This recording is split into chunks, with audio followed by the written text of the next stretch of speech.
এটা black rice ধান। এই ধানের অনেক উপকারিতা। এই ধানের বীজ চীনের থেকে আনা হয়েছে। এই ধান এবার আমি নতুন রোপণ করেছি। আমাদের এলাকায় এই ধান এর আগে কেউ রোপণ করেনি। এই ধানের অনেক উপকারিতা। এই ধানের চাউল যারা খাবে তাদের ব্লাড প্রেশার, তারপরে হাই প্রেশার, ক্যান্সার নিয়ন্ত্রণ থাকবে।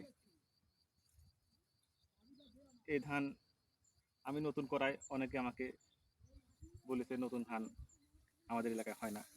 তাই আমি এবার 18 শতকের নতুন ধান করেছি উদ্যোক্তা হিসেবে। আশা করি ধানের ভালো ফলন পাবো।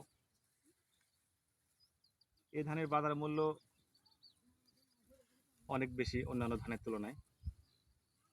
এই ধানের চাল সুপার মার্কেটে, সুপার শপে 6 থেকে 700 টাকা কেজি বিক্রি হয়। 1 কেজি ধানের চালের মূল্য। এই ধান বীজ আমার বড় ভাই সংগ্রহ করে আমাকে দিছিল, আমি সেখান থেকে নিয়ে রোপণ করেছি। এই ধানের রোগবালাই অনেক কম।